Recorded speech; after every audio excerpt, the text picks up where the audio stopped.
வணக்கம். சற்று முன் கிடைக்கப்பெற்ற மிக முக்கியமான செய்தி ஒன்று வெளியாகி உள்ளது.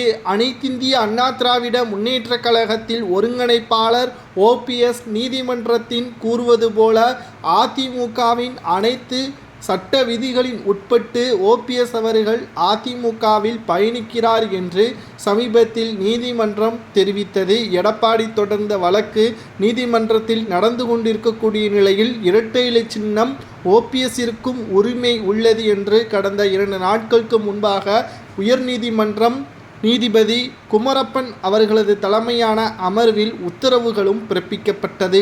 இந்த ஒரு முடிவிற்கு பிறகு டெல்லி பயணம் மேற்கொண்டுள்ளார் ஓபிஎஸ் அவர்கள்.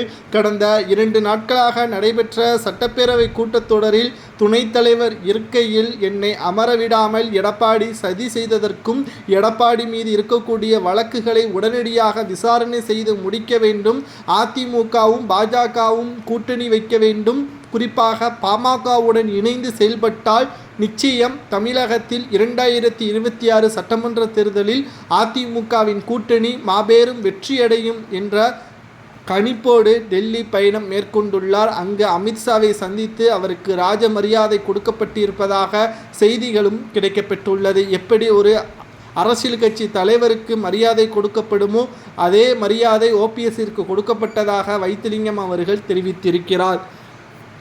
மேலும் ஓபிஎஸ் அவர்கள் டெல்லிக்கு சென்றதற்கு மிக முக்கியமான காரணம் எடப்பாடி மீது இருக்கக்கூடிய வழக்குகளை உடனடியாக விசாரணை செய்து அதனை இறுதி தீர்ப்பின் மூலமாக நீதிமன்றம் சிறை தண்டனை கொடுக்க வேண்டும்.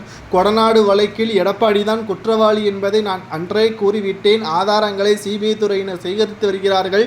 கால நீடிப்பு செய்யாமல் அமலாக்கத்துறை அதிகாரிகளும் இந்த வழக்கில் நுழைந்து எடப்பாடியின் சொத்துக்களை பறிமுதல் செய்து அதற்கான கணக்குகளை கேட்டால் நிச்சயமாக எடப்பாடி கைது செய்யப்படுவார் என்றும் தகவல்களை தெரிவித்திருப்பதாக கிடைக்கப்பெற்றுள்ளது.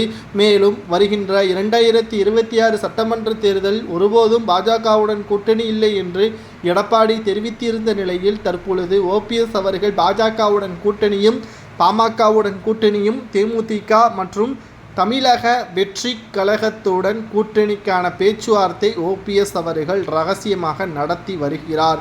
ஏனென்றால் ஓபிஎஸ்ஸிற்கும் விஜய் அவர்களுக்கும் நெருங்கிய தொடர்பு இருக்கிறது. ஓபிஎஸ் மகன் ரவீந்திரநாத் அவர்கள் விஜய் அவர்களது நெருங்கிய நண்பர் என்பதும் குறிப்பிடத்தக்கது.